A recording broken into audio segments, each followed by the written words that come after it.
Jimmy Gardner does not have a broken neck. Blue 52! Blue 52! Halt! I forbid you to talk to that enchantress. She's the devil. She's not the devil. She's the most beautiful woman in the world. I never said she was the devil. She's the most beautiful woman in the world. Oh, please don't hurt me. Oh, my God. Come on. You crazy, man. Okay, okay. Safe.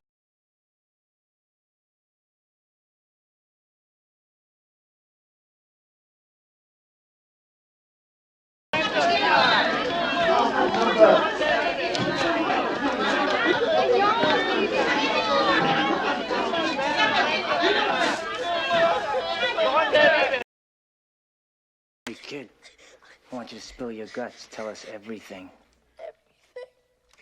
Everything. Everything. Okay, I'll talk.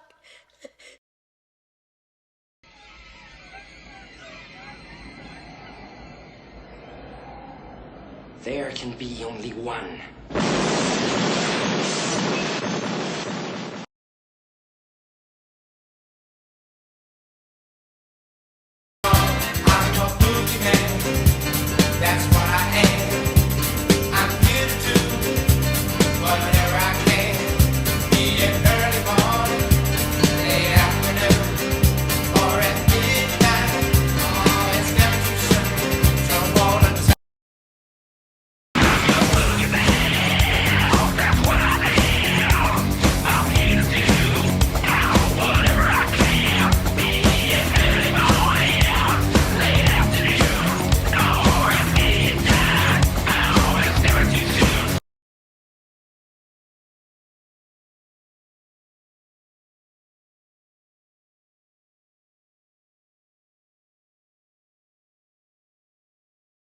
Our guest, her name is Marianne, and she is a former Illuminati asset. She'll describe exactly her role in the Illuminati. She has since broken free, and she's willing to tell us a little bit about her experience and about their agenda. We're going to be careful not to name too many names in order to protect Marianne, because she's taking a great risk. Marianne, are you there? Yes, I am. Hello. Hi, Marianne. Thanks very much for joining us tonight. Thank Marianne, you for having me. Tonight is the vernal equinox you mentioned. Yeah. What would your former acquaintances in the Illuminati be doing tonight on the vernal equinox? This is a very important holiday to them. It is what many on the calendar consider one of the top 6 holidays. They are celebrating the harvest. This is a harvest festival, and in that festival they will commit sex acts, and a human will be sacrificed. Now, is this just one human in one location, or is this taking place? Not at all. No, this will be done all over the world by those who are involved. So are we talking about hundreds of rituals in which humans are sacrificed? I would say tens of thousands, if not more. Where do they get these sacrificial victims? A lot of them are specifically conceived for the very purpose of later being sacrificed. They have women that are called breeders who there's actually no record of them being alive. This is a perpetual thing that they do. And all these women do is get pregnant so that they can have children that will be sacrificed. In addition, a lot of the missing children we hear about are also victims in these rituals. And it's not always children. It depends on what particular ritual they're doing. They sacrifice adult men at the Friday before Easter. What is the what is the intention? What do they believe they're achieving through these human sacrifices? It's primarily they believe that they are gaining power. It is the desire of Lucifer, their god, the one that they follow and are working to satisfy, is to shed blood because they know that there is phenomenal value in blood, or that's their belief. That's also a belief in Christian faith, but that was mainly accomplished through the sacrifice in the Old Testament of animals and then in the New Testament of Christ. But basically they believe that they will be gaining power, and often as a part of that ritual they will eat the heart, and they prefer to have it still beating. I know that's pretty gross, but that's okay. Marianne, common. Thank you, Marianne. As you can hear, the music's on. We'll be back in 3 minutes. We're back with Marianne, who is a former Illuminati asset. We'll be talking about her role in more detail later. Marianne, before the commercial break, you were talking about how Illuminati's members are celebrating the vernal equinox tonight, September 31st. You were talking about how they indulge in human sacrifices. You also mentioned that some kind of sexual rituals. Can you elaborate on that? Well, that's considered a side benefit, if you will, in that circle. They obviously get gratification from that, but they also believe that there's power, spiritual power that they gain through doing that. In addition, it serves another purpose. Often it's done to young children, and so that's used to instill fear, also to create a sense of being a part of the group, that you're different. Sometimes they'll tell you you're special because this is very special, and that makes you important. It also creates a sense that you can't tell. There's a lot of negative reinforcement if you told someone who wasn't in the group what was occurring. So there's many purposes that serves, and it also serves to bring about, for many children, especially prior to age of 4, a sense of being able to distance themselves where they actually block the pain, and then when they experience other forms of pain, they also block that. So they actually live 2 separate lives, if you will. There's the life that they have in the cult, and then there's the quote-unquote normal life that they live with their family that's just like everybody else's family, or that's the perception.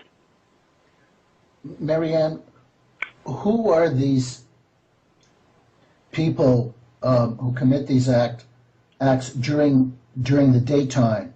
I mean, generally speaking, are they school principals? Are they businessmen? Yes, actually, they serve in a lot of variety of jobs, and most certainly education is a very big one, because they have access to children, also daycare workers, medical providers, particularly, say, pediatricians, nurses,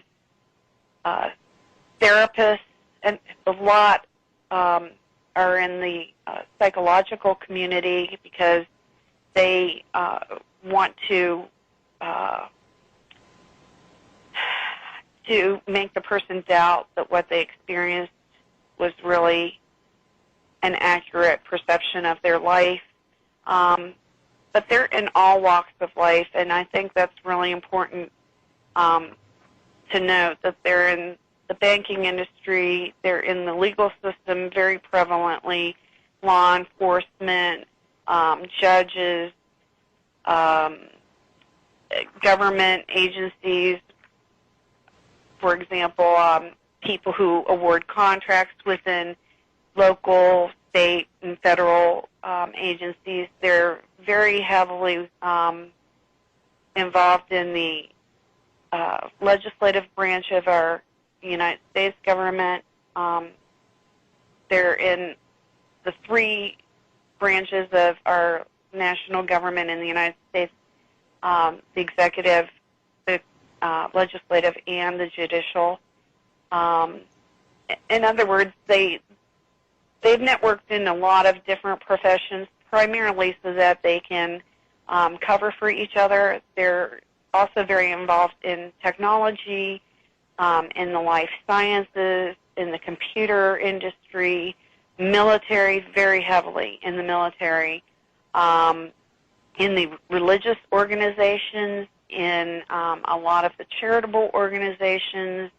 Research areas tend to have more than other professions, but they're everywhere. So to say that they're just limited to a couple industries would be inaccurate.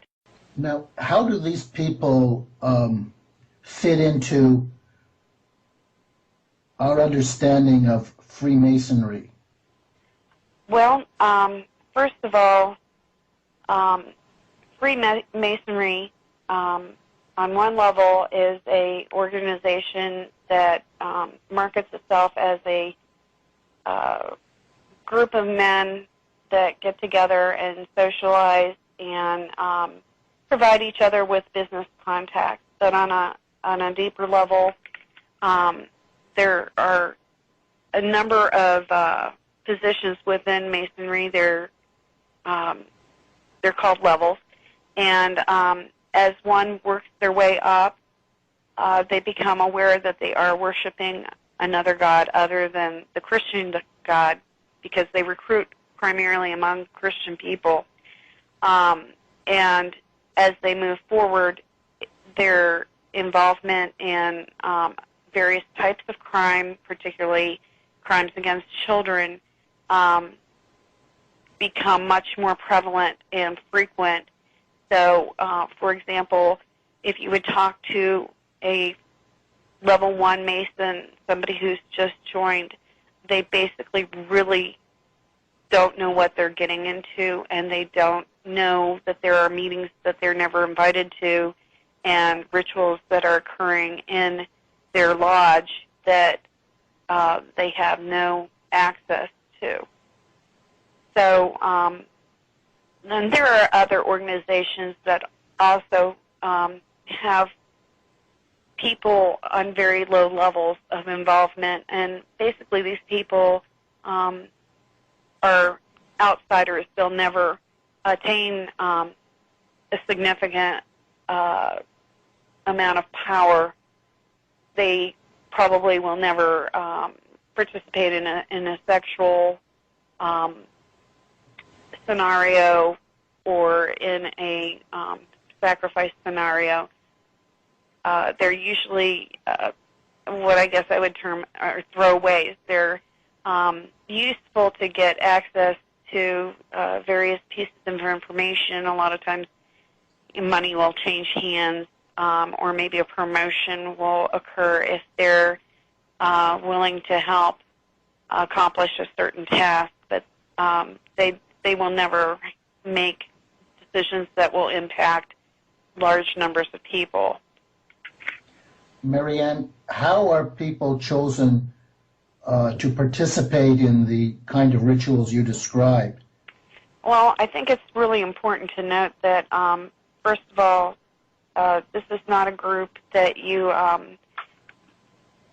sign up for because you saw an ad in the paper. This is something that your ancestors participated in and have proven their loyalty and effectiveness. And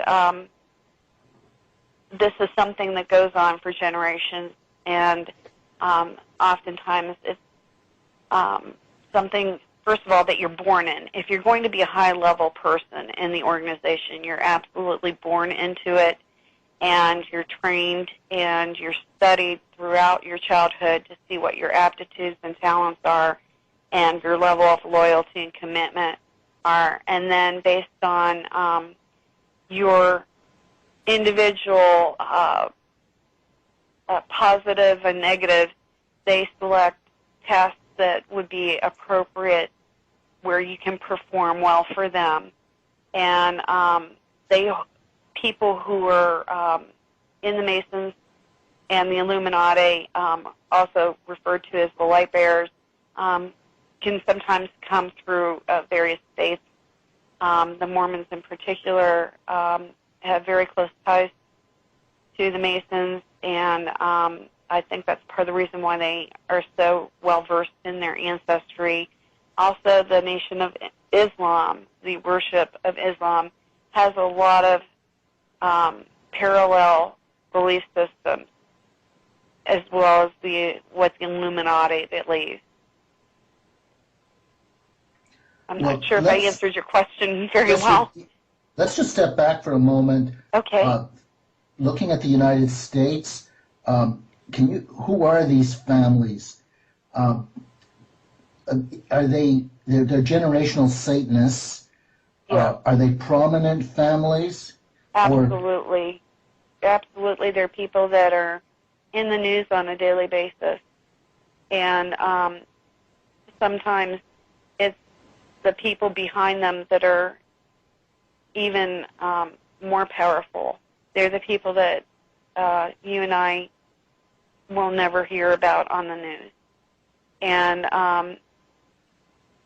I'm sure that there are people who have no awareness. They're not the kind of people that would seek out your show or pick up a book to learn more about this, that have maybe a suspicion that all is not well. Just intuitively, they know that this person has an agenda that's not in the best interest of the country or their peers. I think a lot of the failures that you've Marianne, we have to pause for a second, for 3 minutes exactly. We'll be back in 3 minutes. This is fascinating. Okay, we're back with Marianne. Marianne, before the break, we were talking about the relationship between the Illuminati and Freemasons. Can you tell, and you were saying that the Illuminati are old families, generational Satanists. Yeah. So how do they fit in with Freemasonry? Are they the elite of Freemasonry? Are they like 33 degrees and above? Essentially. Yes, that's a very good descriptor. These are people who, at least in the European arena, that is definitely true. The world has basically been divided into 10 regions, with different groups being in control of those regions. And in North America, most definitely, they are people related to the crowns of Europe, and also Europe has been united in the European Union. We will be seeing something similar occurring here and in South America, and all those individuals are very interrelated through marriage and various relationships. Now, Marianne, every time I mention the Illuminati, I get letters from people who say I'm just covering up for the Jews. It's the Jews, and the Illuminati don't exist, and I'm just basically a frontman for the Zionists, trying to cover up their role. Is this true?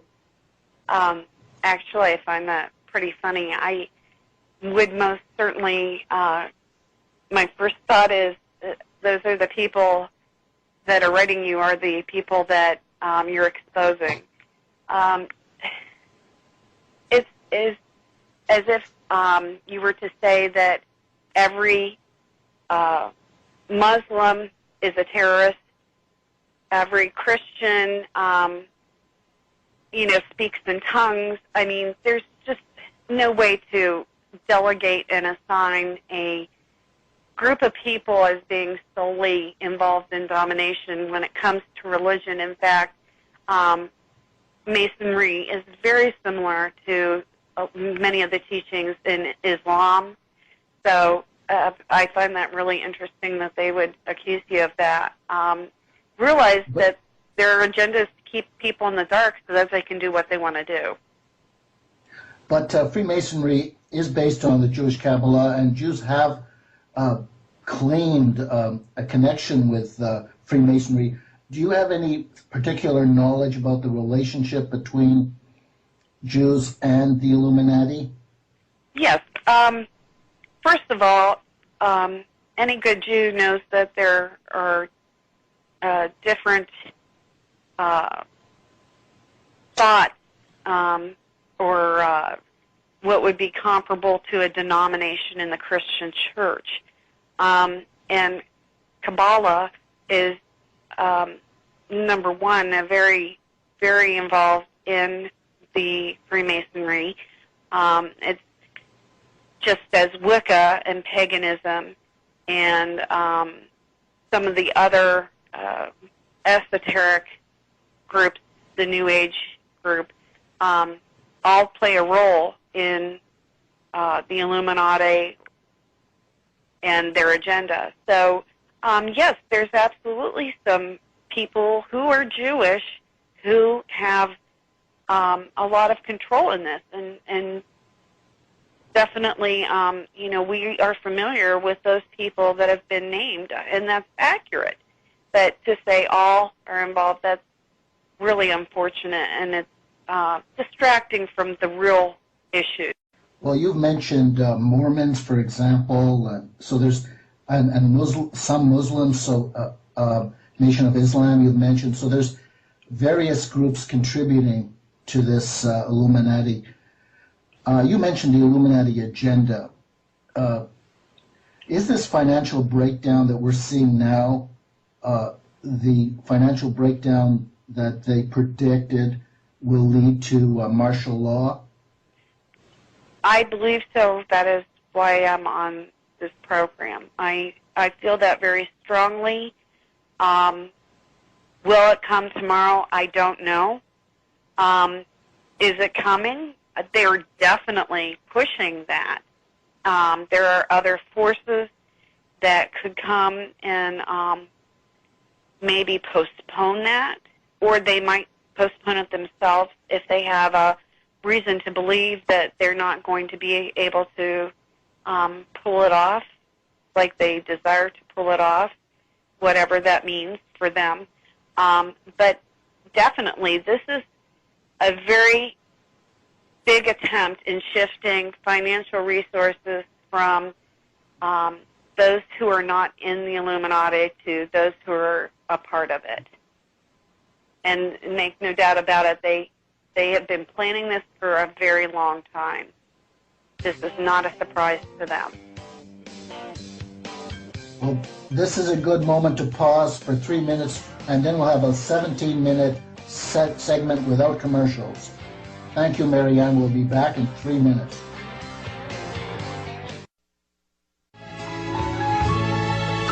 We're back with Marianne, and we're talking about the martial law scenario, which involves a financial breakdown, civil disturbances, then martial law, rounding up of dissidents, and I'd like to know, Marianne, why they would do something so extreme when they've got everybody under control and people don't even know it. They're far more easy to control when they're ignorant of the fact they're being controlled. They're certainly going to know they're being controlled when there's martial law. There's something like 300 million guns out there in the United States. How do they really think they're going to be able to pull this off? Honestly, I think that's excellent question. I'm not sure I can fully answer that. I do think that there is a power corrupts, and absolute power corrupts absolutely. I think that they just want to treat people as inhumanely as possible. I think that they want to see who can be the king of the hill. I really don't understand, after you have your first billion under your belt, why you need 2 billion. It really doesn't make a lot of sense to me, and that's part of the reason why I'm not a part of their organization. I don't know how. Maybe it's more or less the sense that they can. People who are sociopathic don't make a lot of sense, and that's why it's hard to determine what a sociopath is going to do. And I definitely think that the people in the highest levels are typical sociopaths. If you do any study in that realm, I think that they fit the description pretty well. So it doesn't make a lot of sense to me, but I do know that that is something I heard all my life. And so I know it's an agenda, a desire. I know they want to control Jerusalem. They are very superstitious in a sense. They believe that they attain power through raping people. They believe that they attain power by killing people. They believe that certain lands are spiritually relevant, and I know that they want to control Jerusalem, and this is part of how that will come to pass in their perception. It's domination. It's simple. Beyond the money, it's domination. It's pure power. Now, Absolutely.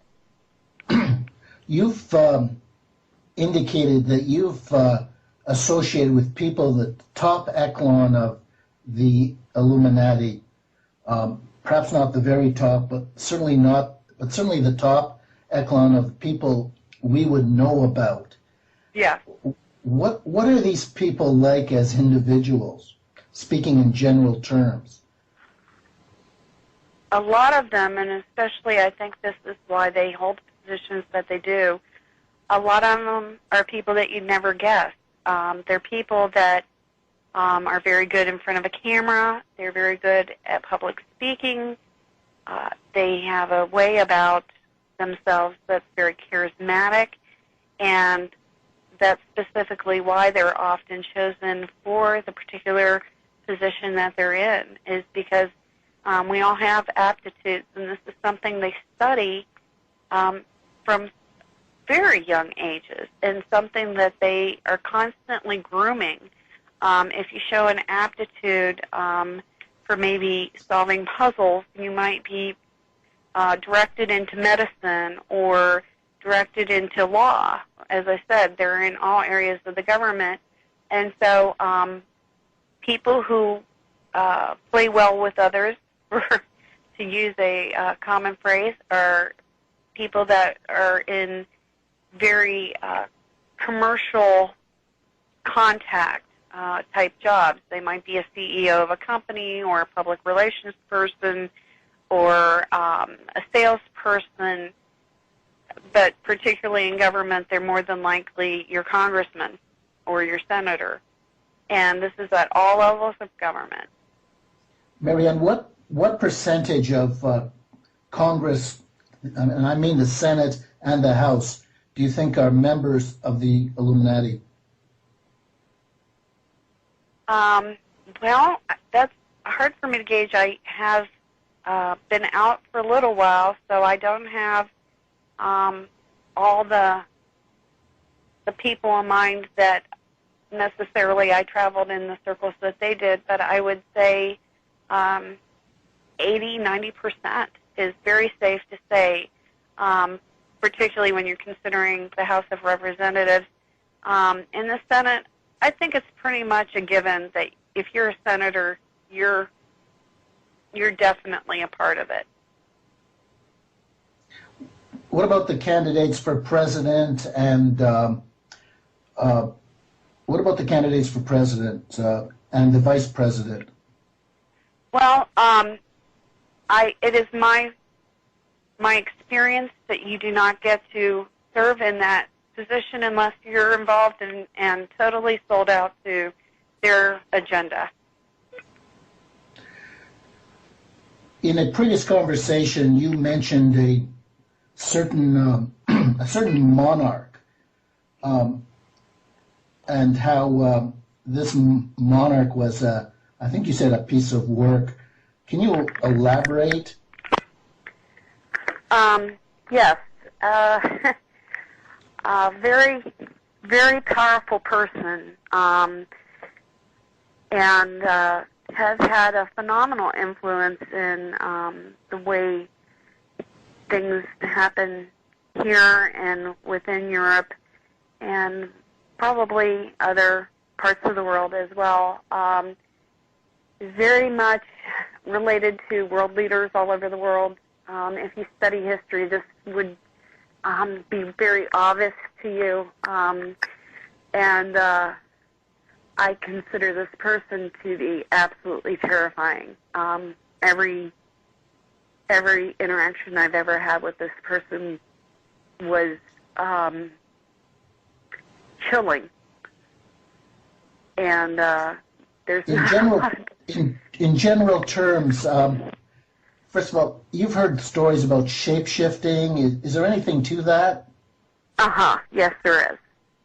And I'm saying that as a Christian, and a lot of Christians will probably turn off your program here.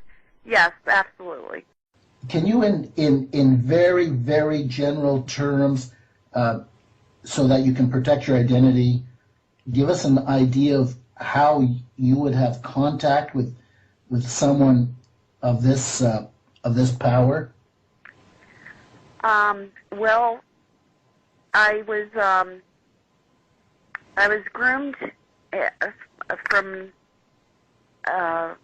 very early on to be a political figure of prominence here in the United States, and as a result, I had extensive interactions with people all over the world, primarily in Europe and Southeast Asia and North and South America. And this person often figured into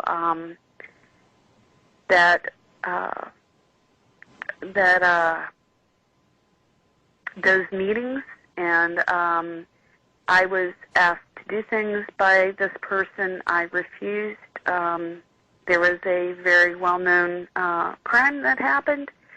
I am trying to be vague. I think people can fill in the blanks. I was tortured extensively by this person. As a result, I had a great desire to die as a result of what was done to me. But I'm still glad I didn't do what I was asked to do. I'm not sure if I answered your question. You answered it very well. Did the Illuminati essentially give up on you then? No, actually. I was involved in some other scenarios which were equally shocking and covered up. And basically what finally happened, I was advised by some other people who have lived to leave. A lot of people don't live if they try and leave. My best friend didn't survive.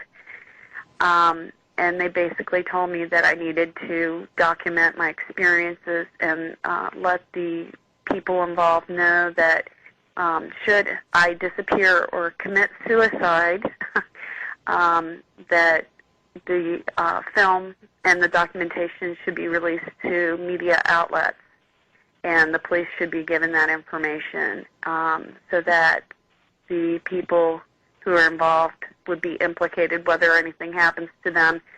they've done away with some other people, so I don't know, but I certainly want to give them the sense that I won't be forgotten. I have people that are loyal to me, and that decrease the amount of harassment a great deal. Now I just basically get death threats, and I'm followed pretty extensively. You mentioned that you had something to say about the role of religions. Are all religions pretty well infiltrated by the Illuminati? I think you mentioned the Catholic Church. Yes, absolutely. As a matter of fact, I have a relative that was in the banking industry in a very high position who was asked to go to seminary so that they could be a resource to the cult. This person started daycares in 3 different states at multiple churches. All those children were molested in the daycares, used in pornography, used in rituals, and this person has been outed to the church. The church, it's a mainline denomination, is aware of what they've been accused of. There's been no investigation whatsoever. There is also a lot of involvement by the Catholic Church in particular. I don't want to by any means portray that every Catholic is involved. Again, that's just like saying every Jew is involved in the Illuminati. That's just not true. But the priests are, by and large, very heavily involved. I personally have experienced all sorts of type of rituals within Catholic churches, within a Catholic nursing home by nuns. Many nuns are now even coming out and saying that they do not worship God, the Christian God, but rather they believe in a goddess. Some of them worship Mary specifically. Others worship a female creator that has nothing to do with the Bible. And basically the Catholic Church really hasn't tried to shut them down. But I think what's really key is I believe, this is my perception based on the things that I've had access to, I believe that the job of the Pope, not necessarily the Pope that's in place, but the position of Pope will probably be the religious leader, the Antichrist as referred to in the Bible. I believe that will be the person that will achieve that designation. And I think it's very likely to happen soon. Based on my experiences, I've been to the Vatican, and it's rotten at the top for sure. And they've infiltrated all religious organizations. So to name a specific one other than the Catholic Church, because of the reasons I just cited, probably isn't the best use of our time.